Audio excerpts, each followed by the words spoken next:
Alors, on avait terminé hier en fait par la, la bêta-oxydation. Donc, je réaffiche cette bêta-oxydation, c'est la diapositive 34. Hein, on avait vu qu'un acide gras, comme par exemple l'acide palmitique qui était à 16 carbone, et ben, pouvait s'engager dans la bêta-oxydation et qu'à la fin, ça nous permettait de donner du coup des acétylcoenzymas. On aurait obtenu en tout on aurait obtenu du coup N acétylcoenzymas, c'est-à-dire en tout 8 acétylcoenzymas. Donc la bêta-oxydation, elle dégrade, elle oxyde du coup les acides gras et elle donne des acétylcoenzymas. On avait vu aussi avant, au niveau de la diapositive numéro 30, que le pyruvate qui avait été formé lors de la glycolyse pouvait subir également dans la mitochondrie une décarboxylation oxydative pour donner aussi de l'acétylcoenzymat. Du coup, si je reviens en fait à ma diapositive 36, je vois que ma bêta-oxydation, en fin de compte, forme de l'acétylcoenzymat. La glycolyse suivie de la décarboxylation oxydative du pyruvate forme de l'acétylcoenzymat et cet acétylcoenzymat en fait va rentrer dans le cycle de Krebs et on va du coup continuer ainsi l'oxydation de la matière organique, sa dégradation. Alors ce cycle de Krebs, en fait, il comprend, si je l'affiche au complet, diapositive 37, il comprend du coup 8 étapes. Les 8 étapes ne sont pas du tout à mémoriser. En fait, ce qui va simplement être à mémoriser, c'est ce qui rentre ou ce qui sort du cycle et qui nous permet de faire un bilan énergétique. Donc en fait, dans le cours, je vous ai détaillé pour information toutes ces étapes et je vous ai mis en gras en fait les molécules qui rentrent et qui sortent. Donc on voit que la première étape en fait, on va utiliser le groupement. En fait, on va transférer le groupement acétyl qui est lié au coenzymat. On va le fixer du coup sur l'oxaloacétate qui est un composé à 4 carbones. Donc comme le groupement acétyl c'est CH3CO, donc 2 carbones, 4 carbones plus 2 carbones, ça nous donne un composé finalement à 6 carbones qui s'appelle le citrate. D'ailleurs, le cycle de Krebs, on l'appelle aussi le cycle du citrate, puisque si j'utilise du coup du carbone radioactif, la première molécule à être radioactive, ce sera du coup le citrate, puisque ce sera la première molécule à être formée à partir du coup du carbone radioactif que j'aurais fourni. Donc bien évidemment, comme le groupement acétyl a été transféré sur l'oxaloacétate, l'acétylcoenzymat redevient le coenzymat et peut ensuite reparticiper à la décarboxylation oxydative du pyruvate ou à la bêta-oxydation des acides gras. J'ai aussi la consommation d'une molécule d'eau, mais ça, c'est pas très important parce qu'on n'en fera pas grand-chose dans le bilan énergétique. On voit bien que cette première réaction, d'ailleurs, c'est une réaction où j'ai mis une flèche dans un sens unique. En fait, elle est associée à un delta Rg' très négatif. Elle est irréversible et elle constitue un des moteurs de cette voie. La deuxième réaction, c'est une réaction d'isomérisation. Le citrate est transformé en isocitrate. Donc, on change juste la place des atomes. Et donc, du coup, on a toujours un composé en C6. La troisième réaction est une réaction qui est intéressante parce qu'on voit, en fait, qu'elle va, libérer du CO2. Donc, on perd un carbone. Donc, ça veut dire que l'isocitrate, qui était un composé à C6 et l'alpha-cétoaglutarate est un composé en C5. Donc, on a bien perdu un carbone. Ce carbone qui était à l'origine dans une molécule organique se retrouve dans le CO2 qui est une molécule minérale. Donc, on a bien une minéralisation qui continue. Et on voit qu'on associe en fin de compte la transformation de l'isocitrate en alpha-cétoglutarate à la réduction du NAD+ en NADH, H+. Donc, si on réduit un coenzyme NAD+ en NADHH+, c'est que du coup, la réaction isocitrate donne alpha-cétoglutarate CO2 est du coup une oxydation. Donc, on est bien dans du catabolisme oxydatif. Au passage, vous voyez bien que là, j'ai mis qu'une seule flèche. Ça veut dire que le delta Rg' en fait de cette réaction est très négatif. C'est une réaction irréversible qui constituera du coup un moteur de la voie. L'alpha-cétoglutarate est un composé à 5 carbones. Il va donner le succinyl coenzyma. Alors, en fin de compte, puisque j'ai du coenzyma qui vient d'apparaître, ça veut dire qu'effectivement, dans mes réactifs, ou plus exactement, dans mes réactifs, j'aurai le coenzyme A. Ce sera du coup un coenzyme de cette réaction. Et je vais aussi associer la réduction encore de nouveau de NAD+ en NADHH+. Donc pareil, et je vois aussi que j'ai la libération d'un CO2. Donc là, je suis encore en train de faire finalement encore une décarboxylation. J'ai encore de nouveau la libération d'un CO2, donc un carbone qui était à l'origine dans l'alpha-cétoglutarate, qui est une molécule organique, finit du coup dans la molécule de CO2 qui est une molécule minérale. Donc on a bien de la minéralisation de molécules organiques. Et le coenzyme A récupère du coup le produit de l'alpha-cétoglutarate moins un CO2, donc un composé à 4 carbones qui s'appelle le succinyl et qui est du coup fixé sur le coenzyme A. Donc là, j'ai encore une réaction qui est encore une oxydoréduction. Donc on a la réduction du NAD+ en NADHH+, et l'oxydation du coup de l'alpha-cétoglutarate en groupement succinyl. Et c'est une oxydation décarboxylante ou une décarboxylation oxydative, puisque j'ai comme la précédente, comme la réaction 3, puisque j'ai la libération de CO2. Alors ce coenzyme, en fait, je ne vais pas le faire rentrer dans le bilan, parce qu'on voit qu'il rentre ici au niveau de l'étape 4, mais à l'étape 5, il sort. Donc, du coup, au final, on ne va pas le prendre en compte. Et donc, ce succinyl coenzyme A, on voit bien que j'ai mis une petite liaison en vague, la rouge, c'est la liaison thioester qui est très très riche en énergie.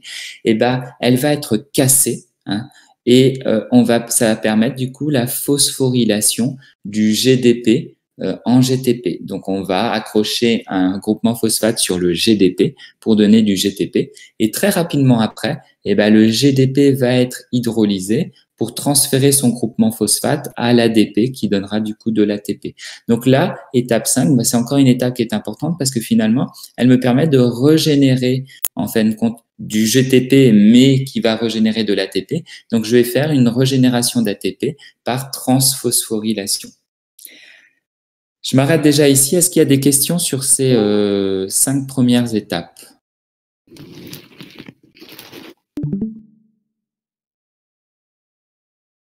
Alors, pas comme hier, vous m'entendez bien tous ? Oui. Oui, c'est bon. Alors, j'ai fait partir du coup le coenzyme A à cette 5e étape, et du coup, je me retrouve avec le succinate qui est toujours à 4 carbones. Et d'ailleurs, le nombre de carbones va plus bouger. On n'aura pas d'autre décarboxylation. Le succinate fumarate, ça doit vous dire quelque chose. C'était une réaction qu'on avait vue en fait qui permettait de donner les électrons à la chaîne respiratoire au niveau du complexe 2. Elle est associée en fait à la réduction d'un FAD en FADH2. Donc, ça veut dire que succinate fumarate, c'est une oxydation. Et en fin de compte, le FAD qui est ici est en réalité un coenzyme qui est lié, qui est associé en fait au complexe 2 de la chaîne respiratoire. Donc, quand on disait que cette chaîne respiratoire, elle pouvait recevoir des électrons du succinate qui étaient transformés en fumarate par l'oxydation du succinate en fumarate, en fait, on parlait de la 6e réaction du cycle de Krebs. Ensuite, si je continue, le fumarate va être hydraté et donner du malate qui est un composé à 4 carbones. Et enfin, le malate va donner de l'oxaloacétate et on voit qu'on y associe la réduction de nouveau d'un NAD+ en NADHH+. Donc, ça veut dire que malate oxaloacétate et du coup une oxydation. Donc, la 8e réaction est bien une oxydoréduction. Donc, ce cycle qui est la version détaillée n'est pas à savoir. En fait, ce qu'on va nous retenir, c'est simplement la version à la diapositive 38, la version, en fin de compte, simplifiée. Et donc, vous voyez bien que j'ai juste mis, en fait, un composé, du coup, à 4 carbones reçoit le groupement acétyl de l'acétylcoenzyma pour donner un composé à 6 carbones. Donc, j'ai même pas retenu les noms de oxaloacétate et de citrate. Hein. J'ai simplement parler du nombre de carbone, hein, ce qui m'intéresse. Bon, j'ai mis l'entrée de H2O, mais ça, à la limite, vous pouvez l'oublier, c'est pas très très important. Hein, mais surtout, vous du coup cassez la liaison thioester qui est au sein de l'acétylcoenzyma pour donner du coup du coenzyma.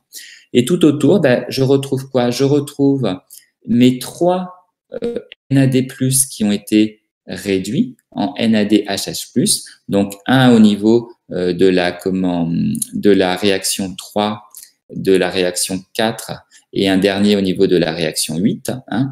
Et puis notre FAD qui est aussi réduit en FADH2. D'accord? Donc, vous voyez bien que vous n'avez même pas à retenir si c'est l'étape 3, 4 et ainsi de suite qui fait ça. D'accord? Donc, vous pouvez même encore le simplifier et faire une seule flèche et mettre 3 NAD+, donne 3 NADH, H+. Hein, c'est une possibilité hein, de simplifier encore. Hein. Mais l'important, c'est d'avoir le nombre. Hein, d'avoir le nombre. Ensuite, j'ai bien mis un FAD qui donne un FADH2 et j'ai bien mis mes 2 décarboxylations CO2 hein, qui sont présentes. Donc, pareil, vous pouvez, si vous voulez, les réunir et former 2 CO2. Et puis, la formation de l'ATP, hein, vous pouvez même encore simplifier en enlevant l'étape avec le GTP et associer du coup la régénération de l'ADP en ATP directement au cycle. Donc, si vous voulez, je pourrais même mettre dans ce diaporama une diapositive avec une version encore plus simplifiée pour ceux qui auraient du mal à mémoriser celle-ci. Est-ce qu'il y a des questions sur ce cycle de Krebs?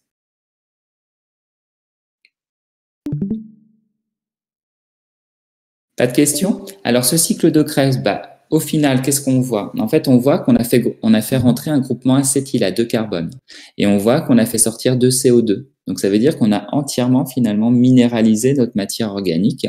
La minéralisation avait commencé finalement, je parle de la minéralisation finalement du glucose, elle avait commencé à la décarboxylation oxydative du pyruvate en acétylcoenzyma et là, elle se poursuit.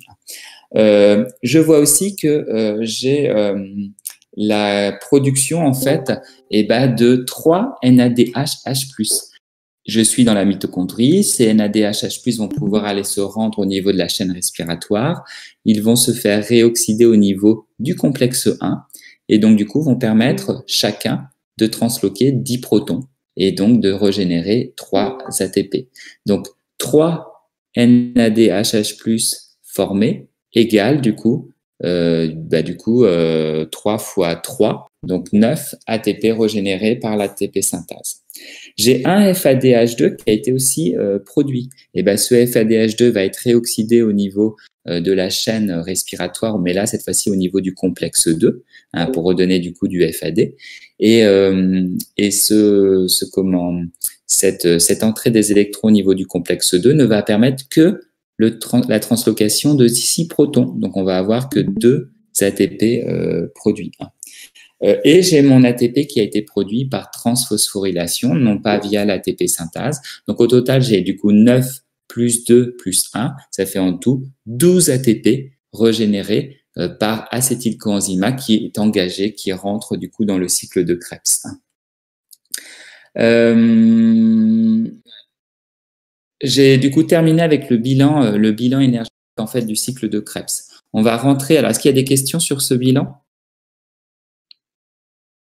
On va rentrer en fait dans le bilan énergétique du catabolisme oxydatif complet.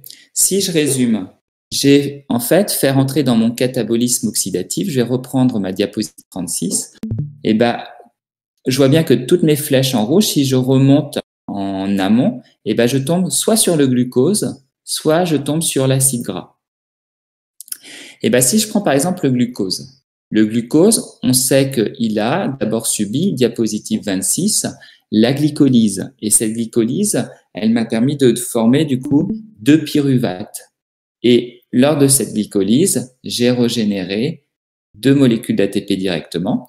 Mais comme j'ai aussi régénéré 2 NADH+, je vais pouvoir régénérer au niveau de la chaîne respiratoire, du coup, 6 molécules d'ATP. Donc, 2 par transphosphorylation et 6 par l'ATP synthase. Ça me fait un bilan net de 8 ATP pour la glycolyse. Ces 2 pyruvates, ils vont subir, je vais aller à la diapositive du coup 30, ils subissent la décarboxylation oxydative. Et lors de cette décarboxylation oxydative, on voit que on a la formation d'un NADH+ par pyruvate engagé.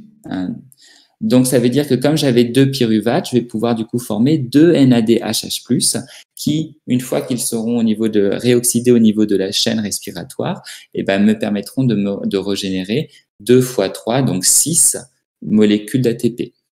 Je finis du coup avec 2 molécules d'acétylcoenzyme à partir de mes 2 pyruvates qui me proviennent de mon glucose. Je me rends ensuite au niveau du cycle de Krebs. Et là, au niveau du cycle de Krebs, si j'ai 2 acétylcoenzymes, je vais pouvoir du coup faire tourner 2 fois le cycle de Krebs. Je vais du coup obtenir 2 ATP par transphosphorylation. Je vais obtenir 2 fois 3 NADH+.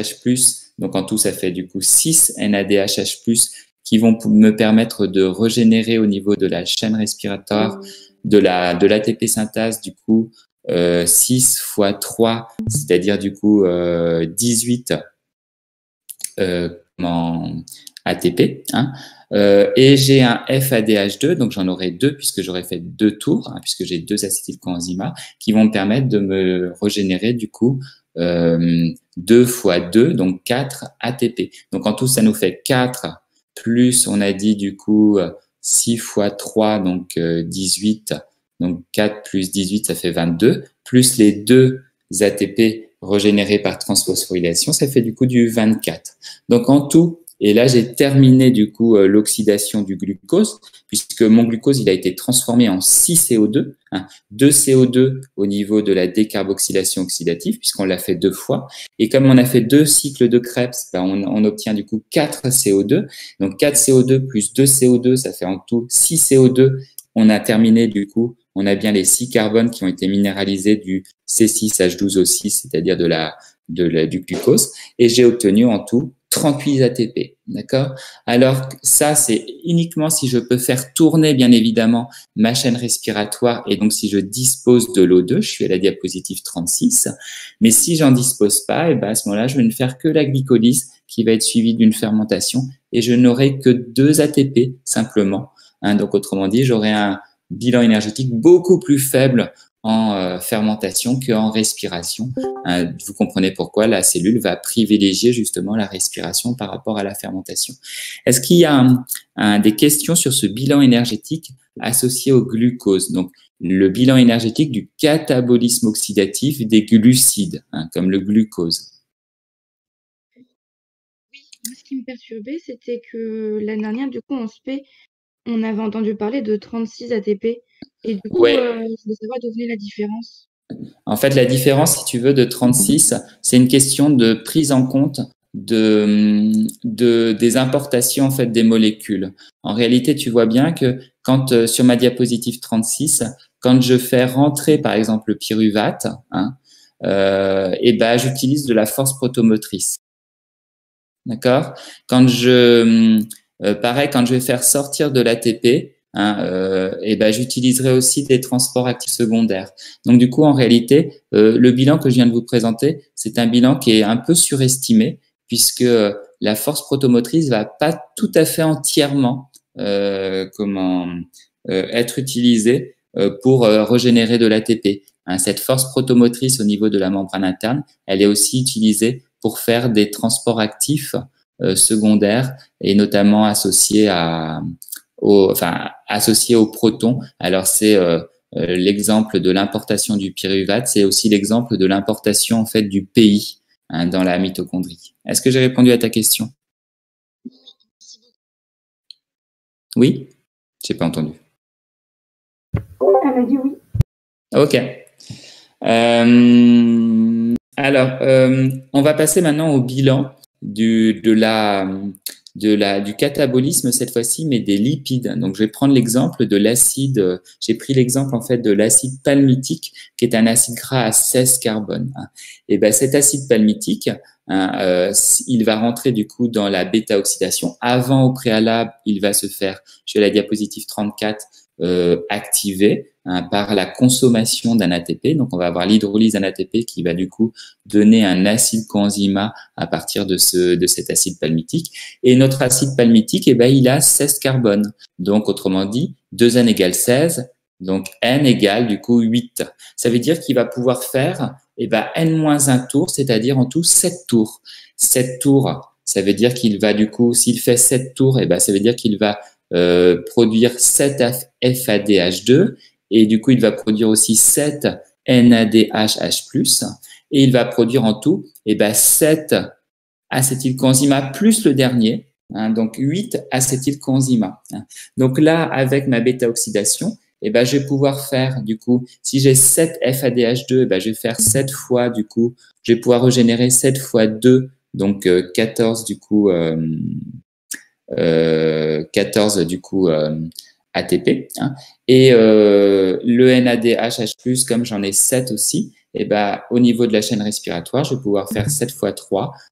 7 fois 3, du coup, ça fait 21. Hein. Donc, je suis à 21 et je crois que j'ai dit 14. Donc, 21 plus 14, ça me fait du coup du 35 ATP régénéré, moins 1, bien évidemment, pour l'activation préalable. Hein. Donc, ça me ferait du coup du 34.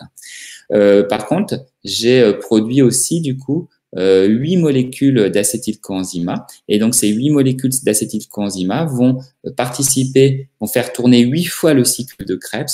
Et ça va permettre de me donner 8 fois 12 molécules d'ATP, donc autrement dit 96 molécules d'ATP. Donc, au total, un acide palmitique va me permettre de me régénérer 130 molécules d'ATP par acide palmitique oxydé. Donc, on voit bien que 130 molécules d'ATP pour un acide palmitique, c'est largement supérieur finalement aux 38 ou aux 36 molécules d'ATP régénérées par la dégradation d'un glucose. Donc, le catabolisme oxydatif des lipides, c'est beaucoup plus énergétique que le catabolisme énergétique des glucides.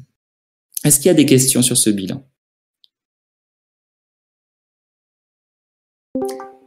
Oui.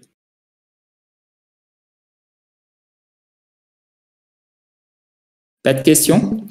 Alors, on va passer du coup à la dernière étape. Donc, on a vu le co-oxydatif des glucides avec l'exemple du glucose, le catabolisme oxydatif des lipides avec l'exemple des acides gras et notamment de l'acide palmitique.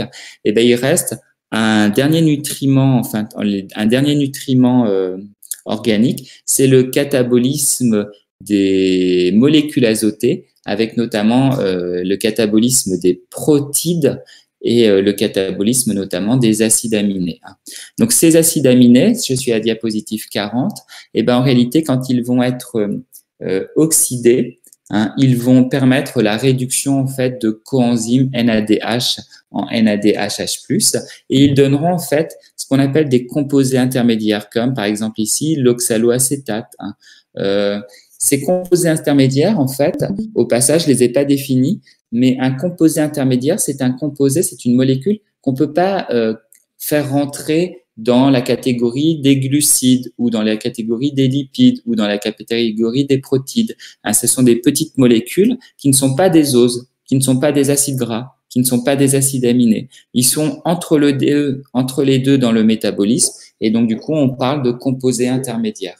Et ben, ce catabolisme, en fin de compte, il va certes générer des composés intermédiaires, générer des pouvoirs réducteurs, mais il va aussi générer, en fait, libérer NH4+. En fait, il consiste souvent en des désaminations, en fin de compte, c'est-à-dire qu'on enlève, en fait, le groupement amine qui se situe au niveau, en fait, du C-alpha. Et donc, du coup, on forme des ions NH4+. Or, ces ions NH4+, eh ben, sont très toxiques pour les cellules et donc vont devoir être neutralisés. Alors, soit ils sont neutralisés en faisant des réactions inverses, c'est-à-dire à partir de composés intermédiaires, on va pouvoir ajouter du coup des groupements amines à ces composés intermédiaires et redonner du coup des acides aminés. Ou soit ils vont être éliminés de l'organisme directement quand ce sont des animaux aquatiques comme la truite et l'écrevisse, c'est la monothélie, soit en étant transformés au préalable en urée, comme chez la souris ou la vache, ou chez nous, c'est l'uréothélie, qui est caractéristique des animaux aériens. Je vous rappelle, économie d'eau, puisqu'il faut beaucoup moins d'eau pour éliminer de l'urée qui est moins toxique, mais ça coûte plus d'énergie puisqu'il faut le transformer. Il faut transformer ces NH4+ en urée. Ou alors, on peut continuer la transformation et donner de l'acide urique. Et à ce moment-là, on n'a quasiment plus besoin d'eau pour éliminer cet acide urique, mais ça se fait au prix d'un coût énergétique important. C'est l'uricothélie qui est le mécanisme d'excrétion azotée du criquet.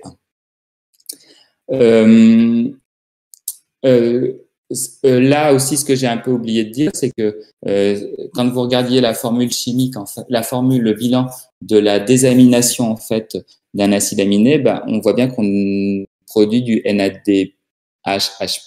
Donc pareil, on va pouvoir régénérer de l'ATP grâce à la chaîne respiratoire. D'ailleurs, je vois que vous m'avez pas fait mais j'ai fait une bêtise dans le cours. J'ai mis du coup à la fin de la page 6, l'oxydation du NAD+ par la chaîne respiratoire permet de régénérer 3 molécules d'ATP, c'est faux, ça permet de régénérer 2 molécules d'ATP, c'est faux, ça permet de régénérer 3 molécules d'ATP. Donc, il faudra corriger du coup le cours. En fin de la page 6, l'oxydation du NADH+ par la chaîne respiratoire permet de régénérer 3 ATP via l'ATP synthase. Est-ce qu'il y a des questions? Alors, si je prends cette diapositive-là, la diapositive 40, je vois que ma glycolyse est suivie de la décarboxylation du pyruvate, qui donne du coup l'acétylcoenzyme qui s'engage dans le cycle de Krebs. La bêta-oxydation des acides gras donne des acétylcoenzymes qui s'engagent dans le cycle de Krebs. Le catabolisme de certains acides aminés donne de l'acétylcoenzyme qui s'engage dans le cycle de Krebs. Et on voit que d'autres réactions cataboliques des acides aminés donnent des composés intermédiaires, comme par exemple l'oxaloacétate ou comme le succinylcoenzyme, qui vont pouvoir s'engager, qui vont pouvoir se brancher finalement sur le cycle de Krebs. Donc on voit bien que le cycle de Krebs, c'est une voie de convergence des voies cataboliques oxydatives. D'ailleurs, diapositive 36, on le voit clairement, on voit bien que tout ça converge vers que ce soit la bêta-oxydation, que ce soit la glycolyse et la décarboxylation oxydative, convergent vers le cycle de Krebs. Et on voit bien qu'on a une molécule qui est un peu particulière, c'est l'acétylcoenzyme, puisqu'elle est formée par certaines voies et qu'elle va être utilisée par le cycle de Krebs. On parle du coup de molécules carrefour. Un carrefour, c'est là où arrivent, par exemple, des voitures et là où en repartent. Est-ce qu'il y a des questions? Alors, on arrive du coup sur le bilan. Alors, en guise de schéma bilan, je vous ai mis la diapositive 41 où on voit tous ces processus de catabolisme oxydatif qu'on a étudiés, qui ont été mis en rouge. Donc, on voit notamment sur cette diapositive 41 la glycolyse qui me permet de passer du glucose vers le pyruvate. Ici, j'ai mis des flèches Et j'ai pas mis les bilans, mais vous pourriez même mettre les bilans. Hein. Mais on voit bien qu'on forme de l'ATP, on régénère de l'ATP, on produit du NADH+. On a ensuite la décarboxylation oxydative qui a été notée DO et on voit qu'on engage du coenzyme pour former de l'acétylcoenzyme, on réduit des coenzymes et on libère du CO2. Et ensuite, cet acétylcoenzyme va s'engager, tiens, ma flèche va s'engager en fin de compte, voilà, au niveau du cycle de Krebs pour du coup produire du GTP, mais vous pouvez mettre de l'ATP, c'est pas très grave, et produire des coenzymes d'oxydoréduction réduits qui seront engagés sur la chaîne respiratoire. Donc voilà, cycle glycolyse, décarboxylation oxydative et cycle de Krebs, c'est bien des processus de catabolisme oxydatif. Il faut rajouter à ça du coup la bêta-oxydation avec son activation préalable qui est aussi et la désamination des acides aminés, c'est bien aussi encore du catabolisme oxydatif. En fait, à chaque fois, vous voyez bien que vous réduisez des coenzymes. Donc, ça veut dire que les réactions que vous faites sont bien des oxydations. C'est bien du catabolisme puisque vous coupez les réactions, mais oxydatif puisque vous associez ça à des réductions. J'ai 2 secondes.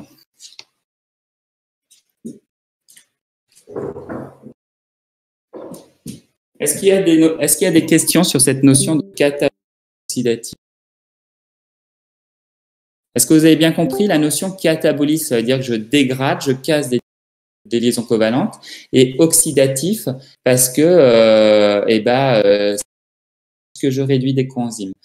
Ici, j'ai mis une autre réaction en rouge, la glycogénolyse, c'est-à-dire l'hydrolyse du glycogène. On casse bien des liaisons covalentes au sein de molécules organiques, c'est bien du catabolisme, mais on voit bien qu'on n'est pas associé à la réduction en fait de coenzymes.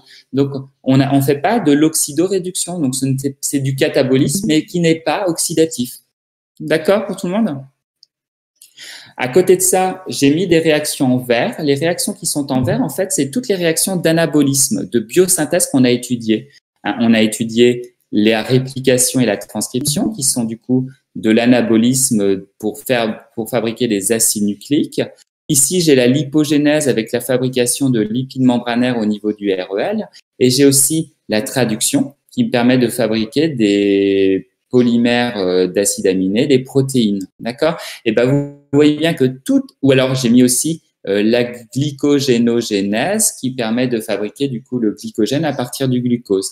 Et ben, à chaque fois, regardez, vous avez l'utilisation, en fin de compte, de nucléosides triphosphate, autrement dit de nucléotides, notamment et surtout de l'ATP qui a été justement produit par le catabolisme oxydatif. Et enfin, sur ce panorama du métabolisme des cellules animales, j'ai mis des flèches vertes qui sont en fait des interconversions. En fait, les acides aminés qui font partie des protides peuvent être interconvertis avec le pyruvate, ce qui me permettra même parfois de remonter à l'envers et donner du dihydroxylacétone phosphate qui est un glucide. Et par exemple, ce dihydroxylacétone phosphate peut se transformer en glycérol phosphate pour ensuite participer à la lipogénèse. Donc là, on voit 2 petits ponts qui me permettent de passer finalement des acides aminés aux glucides, aux lipides, donc des interconversions entre familles de molécules organiques. Est-ce qu'il y a des questions sur ce que je viens de présenter déjà?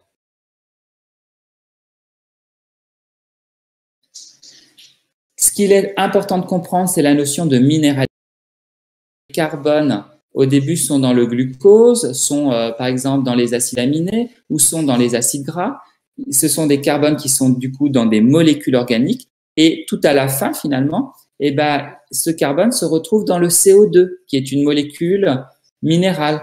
L'azote se retrouve, qui était aussi dans les molécules organiques comme les acides aminés, se retrouve dans NH4+, qui est une molécule minérale. Donc, on voit bien qu'on a une minéralisation des atomes de carbone et d'azote lors de ce catabolisme oxydatif, puisqu'on retrouve le carbone et l'azote qui étaient initialement dans les molécules minérales, dans des molécules organiques. On les retrouve dans des molécules minérales. Ça permet du coup de tirer cette minéralisation, ce catabolisme oxydatif, ça permet d'extraire toute l'énergie chimique, l'énergie chimique contenue dans les molécules. Et tout ça, ça va me permettre, à la fois de faire de régénérer un peu d'ATP par transphosphorylation, comme par exemple au niveau de la glycolyse, comme par exemple au niveau du cycle de Krebs, hein. Mais ça me permet surtout de fabriquer du pouvoir réducteur dont une grande partie va servir à la chaîne respiratoire et du coup à régénérer de l'ATP, mais via cette fois-ci l'ATP synthase. Et puis il y a une autre partie du pouvoir réducteur qui est utilisée en fait dans les processus anaboliques, notamment pour réduire des molécules. Dernière chose, et ben vous voyez bien que là, synthase, mais de façon plus générale, toutes les molécules d'ATP que j'ai régénérées, je les ai régénérées grâce à l'énergie chimique qui était contenue dans le glucose, les acides aminés ou les acides gras. Donc, autrement dit, j'ai extrait cette énergie chimique par de l'oxydation. Et du coup, c'est pour ça là qu'on dit que cette phosphorylation, c'est une phosphorylation oxydative pour former cet ATP. On verra que dans la cellule végétale, ce sera une photophosphorylation, c'est-à-dire que c'est l'énergie non pas des molécules organiques, donc de l'énergie chimique extraite par oxydation, mais ce sera l'énergie lumineuse qui permettra de faire la phosphorylation de l'ADP et du PI pour former l'ATP. Donc, on parlera de photophosphorylation et non pas ici comme de phosphorylation oxydative. Est-ce qu'il y a des questions sur ces notions minéralisation, phosphorylation oxydative? Et enfin, dernière chose, si vous regardez votre cellule animale qui est ici, cette cellule animale, on voit bien que elle est limitée par une membrane plasmique. À l'extérieur, c'est le milieu extracellulaire, c'est son environnement. Qu'est-ce qu'elle prend, qu'est-ce qu'elle prélève comme molécules? Nucléotides, glucose, acides aminés, acides gras. Ce sont des molécules qui sont toutes organiques. Donc, elle se nourrit à partir de molécules organiques qui ont été fabriquées forcément par d'autres êtres vivants. Elle est bien hétérotrophe. Ce serait la même chose pour une cellule végétale non chlorophyllienne ou pour une cellule de champignon ou pour certaines bactéries. Et cette hétérotrophie, qu'est-ce qu'elle lui permet? Elle lui permet notamment, ces molécules organiques sont la source d'électrons, c'est aussi la source de matière et c'est aussi la source d'énergie. Donc, comme ces molécules organiques sont la source d'électrons, ça veut dire que du coup, on a bien affaire, si je montre la diapositive 42, si la source d'électrons est une molécule organique, on a bien affaire à de l'organotrophie. Si ces molécules organiques sont aussi la source d'énergie, c'est bien de l'énergie chimique et non pas de l'énergie lumineuse. Ça veut dire qu'on a affaire à de la chimiotrophie. Ça veut dire que ici, ma cellule animale, elle est bien chimio-organotrophe puisqu'elle utilise des molécules pour donc de l'énergie chimique comme source d'énergie et que ce sont des molécules organiques comme source d'électrons. Donc, c'est bien de la chimio-organotrophie. Et la source de carbone et d'atomes sont des molécules organiques des nutriments. Donc, c'est bien une cellule hétérotrophe. Est-ce qu'il y a des questions? Oui, par rapport au métabolisme de la cellule, en fait, il y a tellement de flèches qui partent en même temps et qui créent la même chose. Je ne sais pas par où commencer. Donne-moi un exemple. Par exemple, pour l'acétylcoenzyme, on a plusieurs réactions qu'il a créées. Oui, tu n'as pas le choix puisque l'acétylcoenzyme est une molécule carrefour, c'est ce que j'ai expliqué. Il est formé par la bêta-oxydation et par la décarboxylation oxydative. Et il va servir à la lipogénèse et au cycle de Krebs. Donc ça, c'est important. En fait, ce schéma, il vous peut-être paraît compliqué, mais en réalité, il va falloir arriver à ce niveau parce que toute flèche qui est présente ici a été étudiée lors du cours. Alors, pas ce chapitre-là, le chapitre précédent et même les chapitres sur la traduction, sur la transcription et sur la réplication. Ça veut dire que c'est un schéma bilan, donc un schéma qui résume tout l'ensemble du métabolisme. On pourrait même envisager de faire des zooms à côté pour détailler le bilan plus précis du cycle de Krebs, de la bêta-oxydation, de la décarboxylation oxydative, de la glycolyse et ainsi de suite, de tous ces processus qu'on a étudié, qui sont à savoir pour le métabolisme. Donc non, tu ne peux pas simplifier Laura, ce panorama. C'est sûr que tu ne pourras pas le sortir dans l'intégralité en synthèse ou en leçon, mais néanmoins, tu auras peut-être besoin d'en sortir une partie pour montrer, pour répondre au sujet. Ok, Laura? Oui, bah, il faut apprendre maintenant. Voilà, il faut apprendre. Hein. Et il faut surtout d'abord comprendre, se dire, voilà, est-ce que cette flèche-là, j'ai bien compris? Est-ce que je l'ai bien en tête? Hein? Est-ce que j'ai bien compris tout ça? Et après, effectivement, il va falloir apprendre, puisque tout ce qu'on a là, c'est le résumé entier finalement du métabolisme, et pas que, et même d'une partie de la génétique. Est-ce qu'il y a d'autres questions?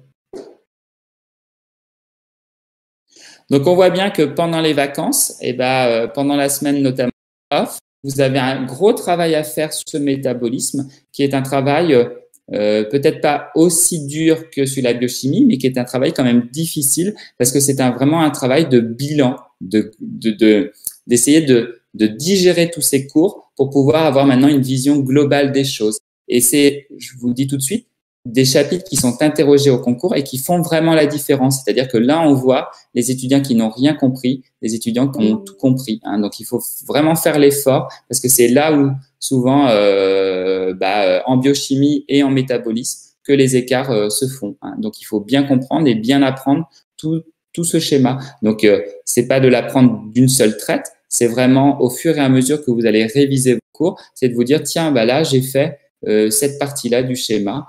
Tiens là, voilà, j'ai étudié le cycle de Krebs, j'ai compris qu'il était couplé à la décarboxylation oxydative avant du pyruvate, à la bêta-oxydation avant, mais qui va servir à faire la chaîne respiratoire qu'on a étudiée dans le chapitre précédent. Est-ce